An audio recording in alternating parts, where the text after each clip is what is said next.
Prince Harry has left Meghan and the children in Montecito and flown to Ukraine, where he addressed the Kiev Security Forum with a speech that has been described as diplomatically disastrous, geopolitically naive, and according to one analysis, potentially 85 to 90% written by artificial intelligence. This happened 3 days before King Charles is due to arrive in Washington for a state visit that was already the most sensitive diplomatic engagement of his reign. And it happened on the same day that William and Catherine published a new video of Prince Louis's 8th birthday, a moment of genuine family warmth that Harry appears to have known about and deliberately chosen to overshadow. Was taken on a family holiday to Cornwall. But I think probably what's most delightful is this new video, which Kensington Palace has dropped, showing Louis on the beach, jumping into the water, playing cricket. And really, this is what we should all be enjoying today. But Harry knows that. And Harry knows that, and he doesn't want us to do that. Let's take the Ukraine speech seriously, because it deserves to be taken seriously even if the motivation behind it does not. The content in isolation is not objectionable. Harry said that Ukraine has adapted, endured, and held the line since the full-scale invasion. He said that the world must not grow numb to the war or to its consequences. He emphasized that Ukraine is defending Europe and that this significance should not be lost. These are statements that virtually any world leader or public figure would be comfortable making, and they reflect a genuine and widely shared position on the conflict.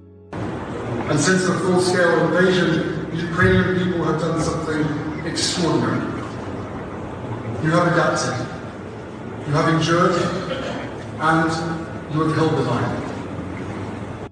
Okay, so that was sort of the stock speech, but then he got political. And just listen to these words to Putin. Just think, oh, did Princess Diana ever do anything like this?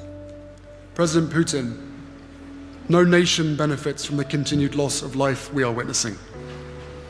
There is still a moment now to stop this war. But then came the section that changed the character of the speech entirely. Harry directly addressed Vladimir Putin. He said, and I want to quote this accurately, President Putin, "No nation benefits from the continued loss of life we are witnessing. There is still a moment now to stop this war, to prevent further suffering for Ukrainians and Russians alike, and to choose a different course."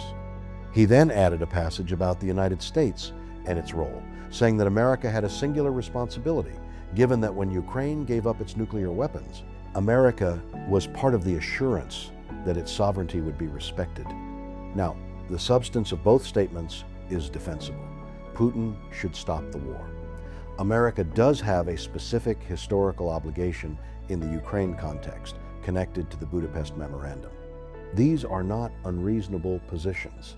The problem is not the substance. The problem is who is saying them, in what context, with what timing, and to what effect. Prince Harry is not a diplomat. He is not a government representative. He has no official standing in relation to British foreign policy or American foreign policy.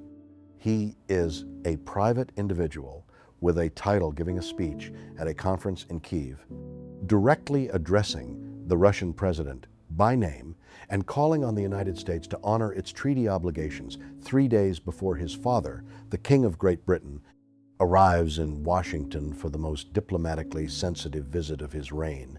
The state visit is specifically designed to manage the relationship between Britain and America at a moment when that relationship is under significant strain.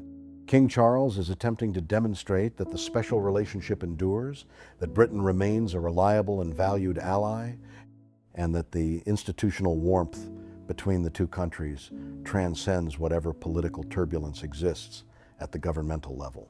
It is a delicate piece of diplomatic work, requiring careful choreography and a clear message. It was more. The United States has a singular role in this story, not only because of its power, but because when Ukraine gave up nuclear weapons, America was part of the assurance that Ukraine's sovereignty and borders would be respected. This is a moment for American leadership, a moment for America to show that it can honor its international treaty obligations, not out of charity, but out of its own enduring role in global security and strategic stability. And 3 days before it happens, his son gives a speech criticizing American foreign policy and calling out the sitting American president's approach to the conflict by implication. Donald Trump has staked considerable personal political capital on his approach to the Ukraine war, which differs significantly from the position Harry's speech articulates. When Harry says that America must honor its international treaty obligations not out of charity, but out of its own enduring role in global security, he is making an argument that is directed at Trump's approach, and that Trump will understand as a criticism of his foreign policy. This is not subtle, it is not accidental, and it does not help King Charles, who is about to sit across a table from Trump and attempt to build goodwill. The timing 3 days before the state visit, on the same day as Louis's birthday pictures, is too precise to be coincidental. Harry is not unaware of the British royal calendar. He is not unaware of his father's travel plans. He is not unaware of what a speech criticizing America's position on Ukraine does to the diplomatic environment into which his father is about to step. The most charitable interpretation is that he did not think through the implications carefully enough. The less charitable interpretation is that he thought through them perfectly well and proceeded anyway. By the way, the brilliant Tom Sykes of the Royalist Substack is the speech 85 to 90% chance that the speech chastising America was written by AI. Goodness gracious me. Paula Frolic, who is, of course, one of Tom Sykes' colleagues on that Royalist podcast, but now behind the brilliant YouTube and Substack, Paula Frolic Uncensored joins me now. So, oh, well, Paula, firstly, can we just say, like, he hates being in Montecito, doesn't he? He does not want to spend a moment in that prison because he was out of there. He doesn't even want to be with the kids. He was out of there, within about 48 hours, back on a plane? The AI allegation is worth addressing because it was made by Tom Sykes, who is a careful journalist, not given to making specific factual claims without basis.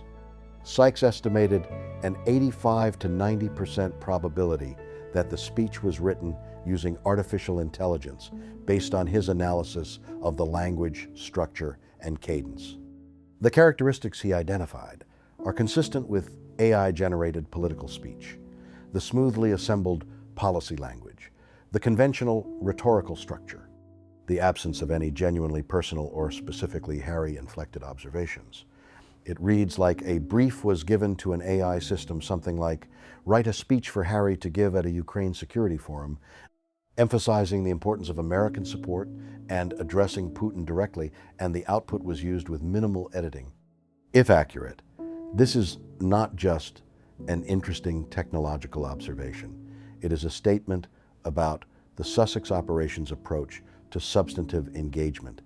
Harry is presenting himself as a serious actor on the world stage, someone whose presence at a major security forum in Kyiv carries weight, whose words to world leaders are meaningful, whose perspective on geopolitics deserves the platform he is being given.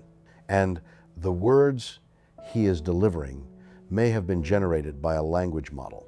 The gap between the performance of serious engagement and the reality of it is, if Sykes is right, as wide as it has ever been.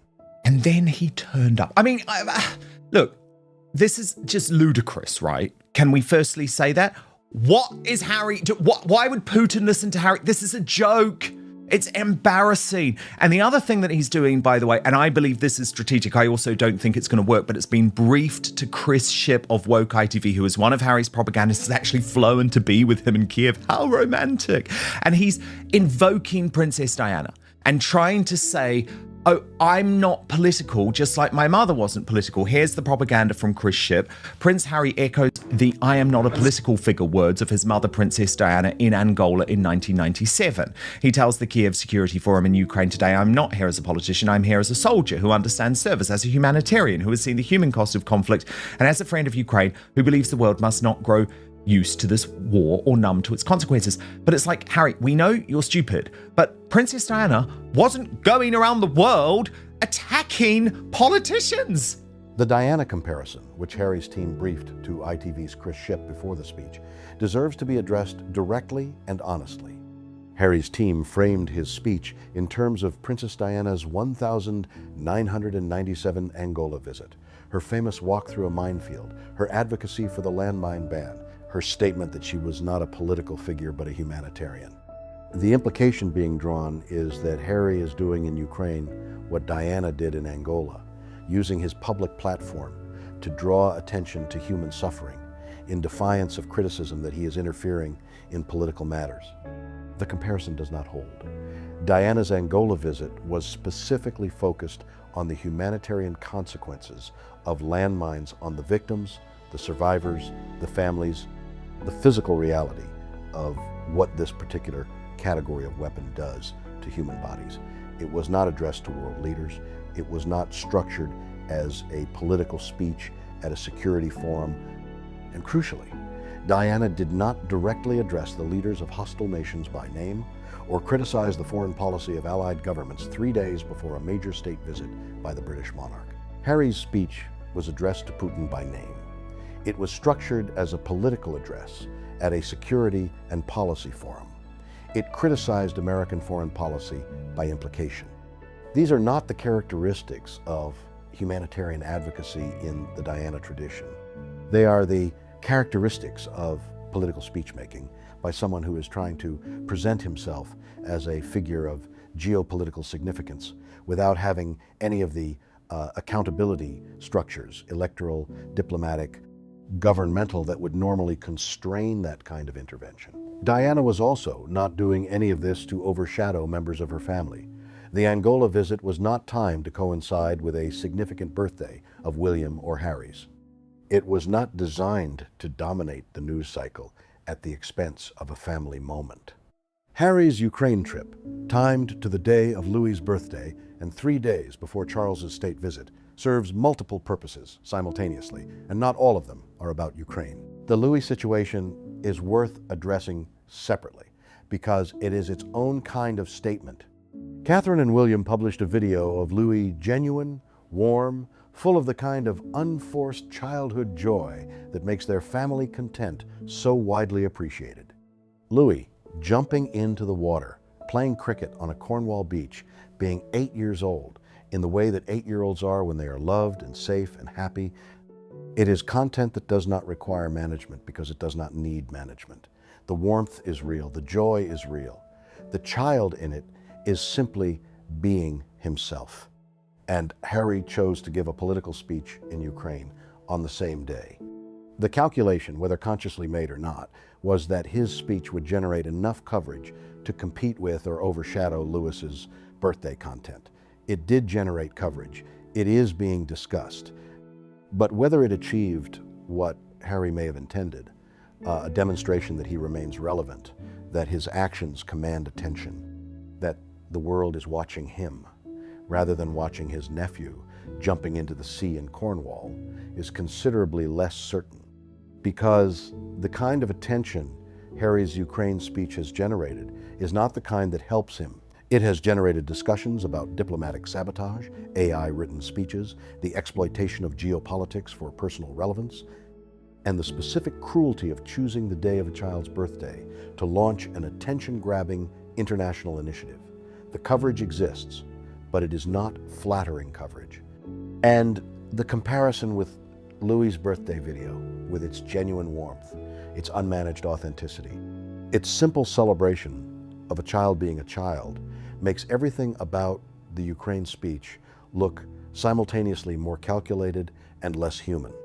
Now, let's address the Montecito picture that has emerged from various accounts, because it adds important context to the Ukraine trip.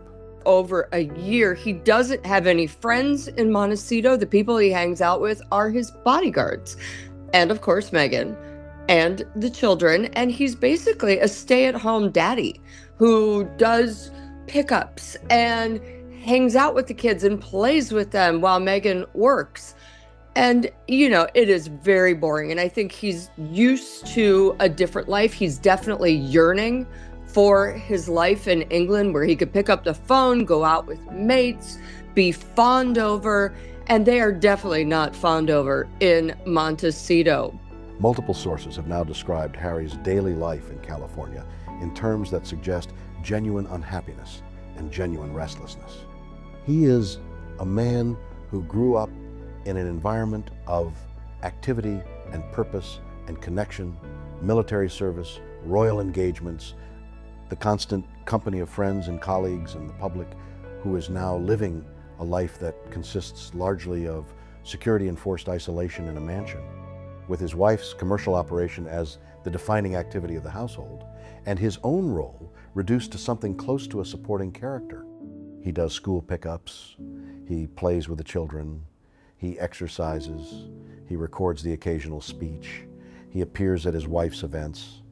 This is not the life of a man who was trained for decades to serve in a specific, structured, purposeful way. It is the life of someone who has been removed from the context that gave his days meaning and has not found a replacement that works for him.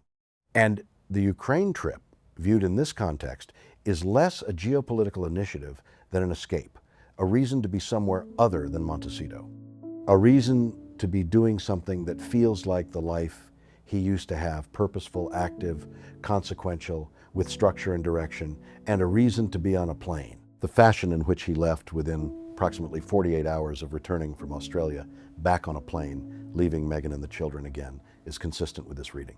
He does not want to be in Montecito. He wants to be somewhere else, doing something else. The Ukraine speech gave him the somewhere else. The reason is, you look at One-Off, okay, this new platform. Well, I've got a story coming out later today that, guess what? Nothing really sold. Six No items way. sold of the over 50 that she posted. Wow. And of those 6 items, 3 or 4 are old items. So they're from 2003 or 2024. So the people who would have had them in stock only have about 50 left. Whether the somewhere else and the something else are genuinely useful to anyone, including Ukraine, is a separate question.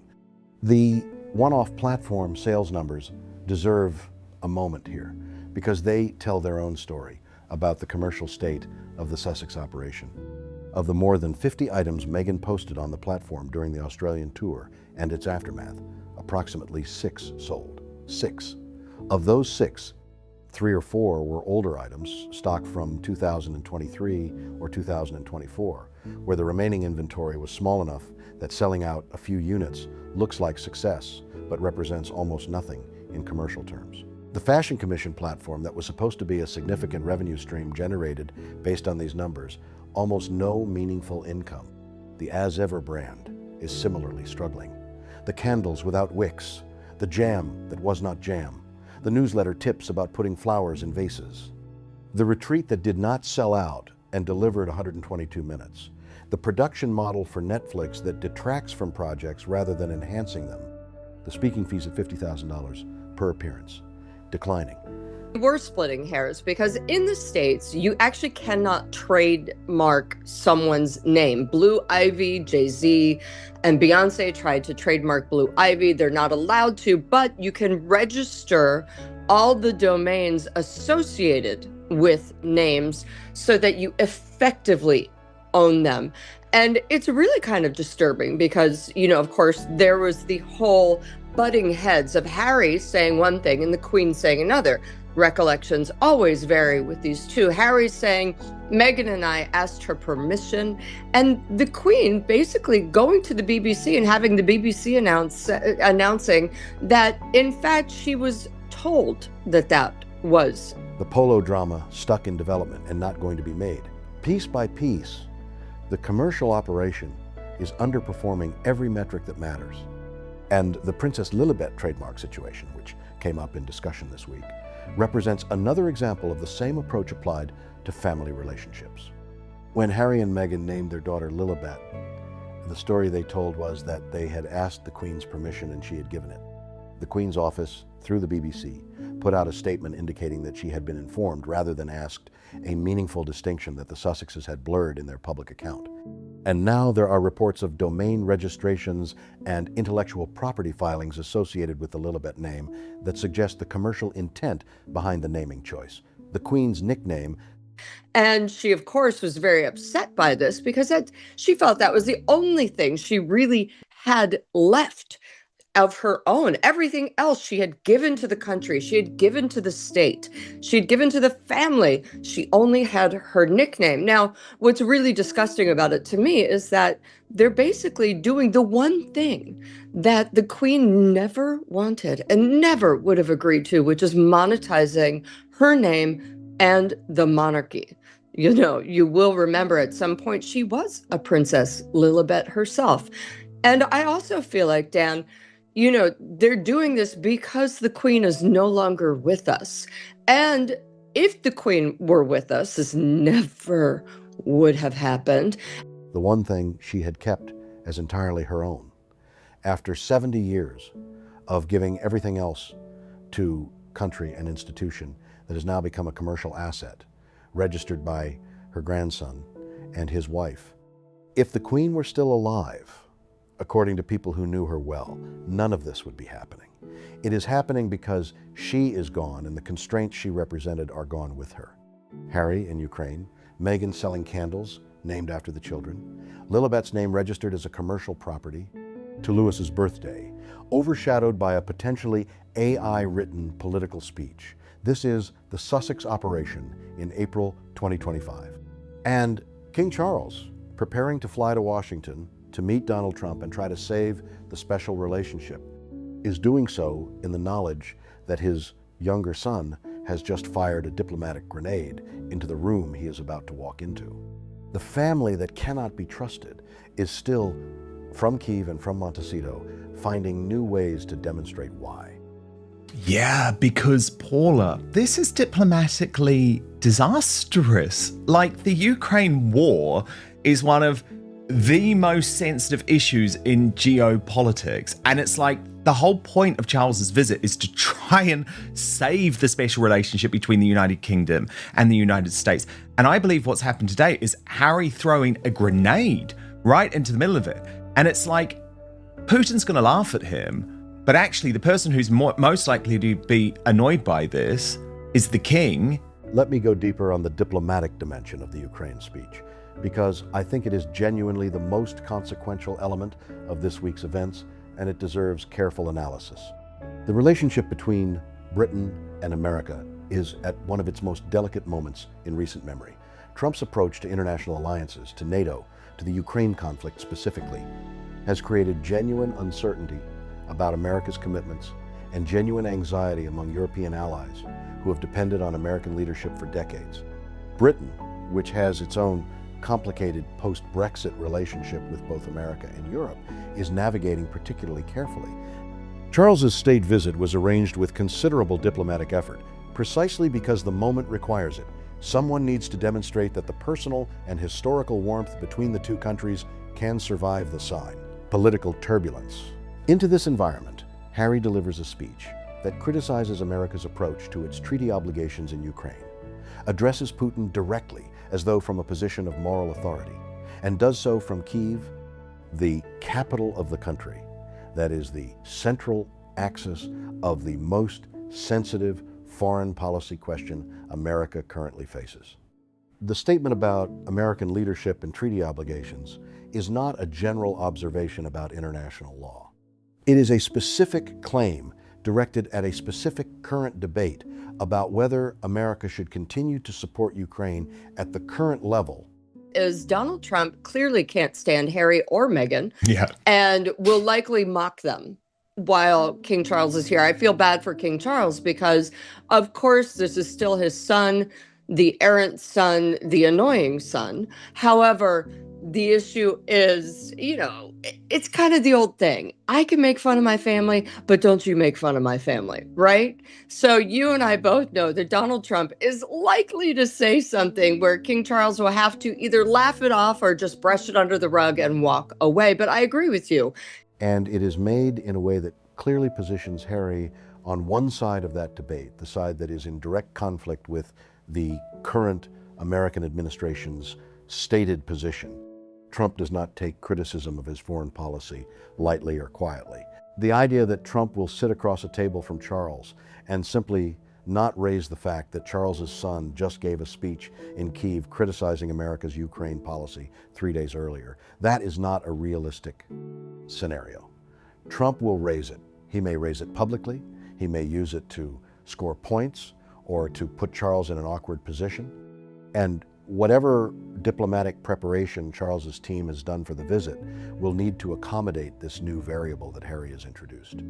The most generous interpretation of Harry's motives is that he genuinely believes in Ukraine's cause, genuinely feels connected to the country through his previous visits and relationships there, and genuinely wanted to use his platform to advocate for something he cares about.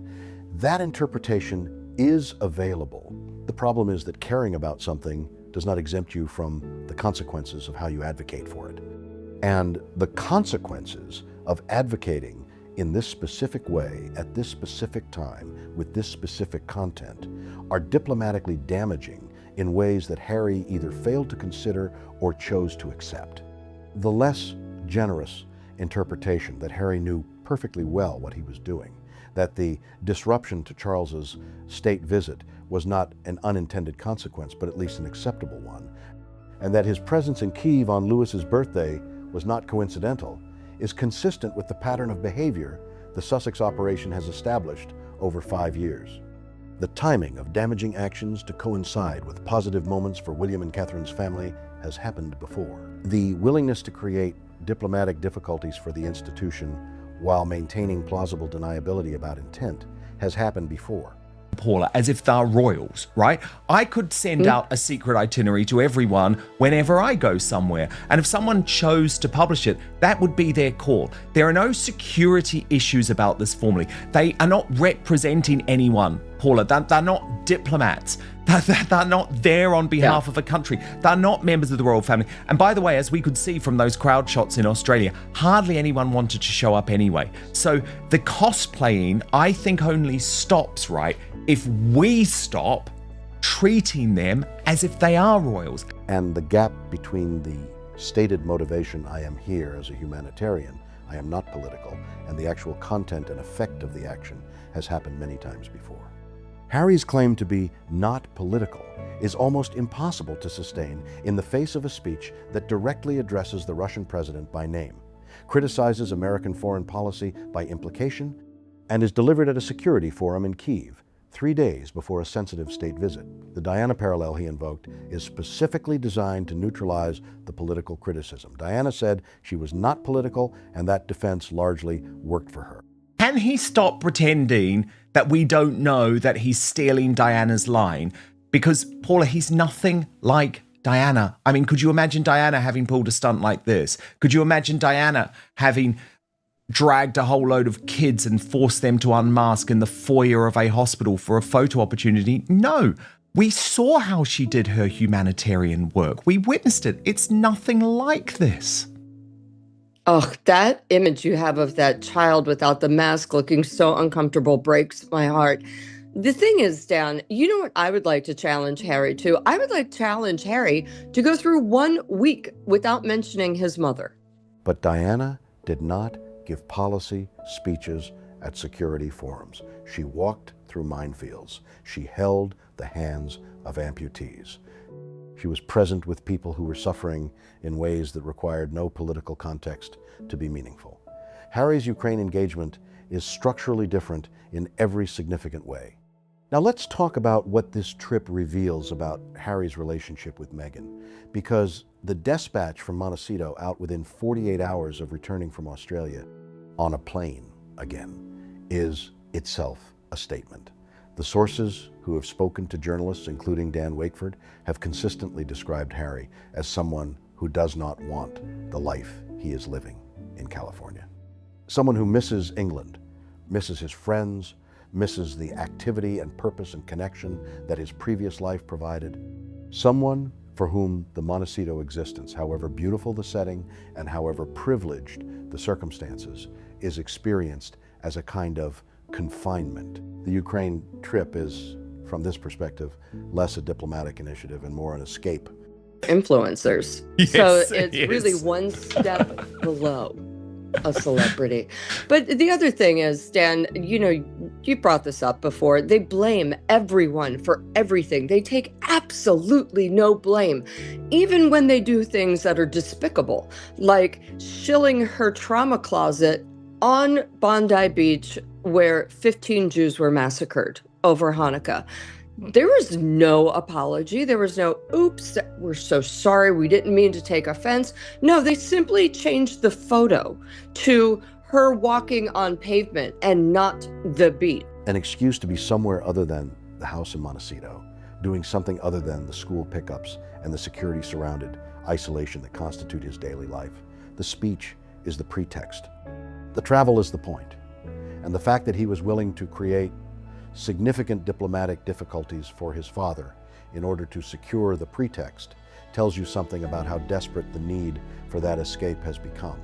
Meghan's commercial operation requires Harry's presence as a supporting element. He appears at her events. He is photographed alongside her.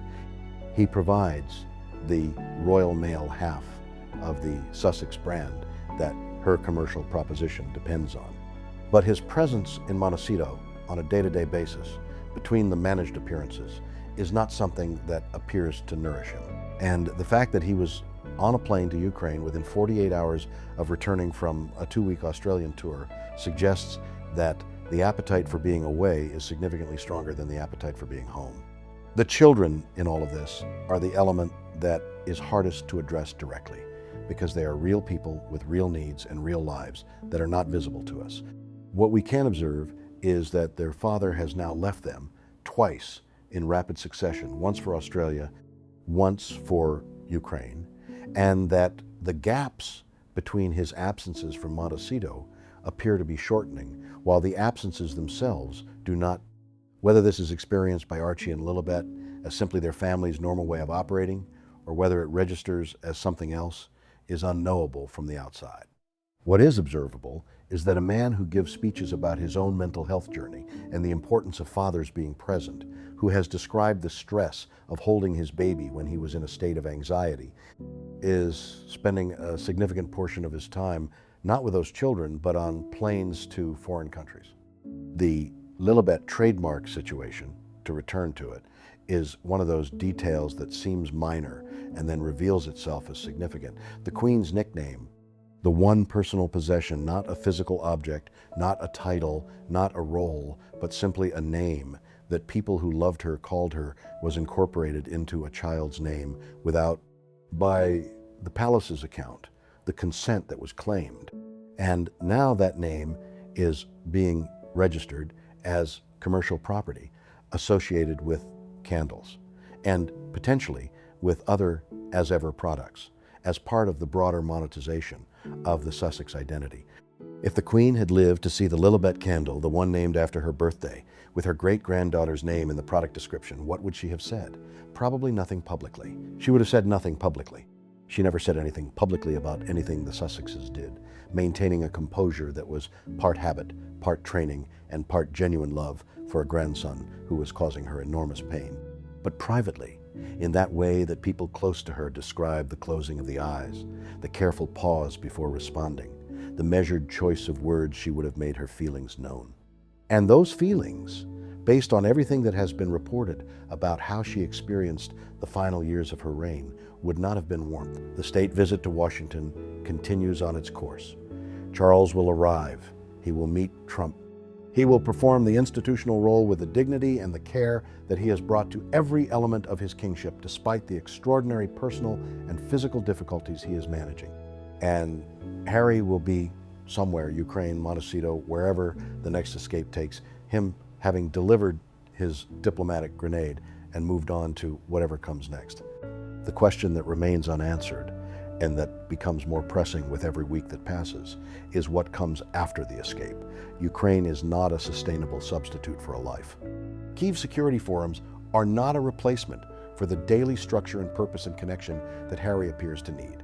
At some point, the planes have to stop and the man has to be somewhere in a life that he has chosen and that he is, by most available evidence, not happy in.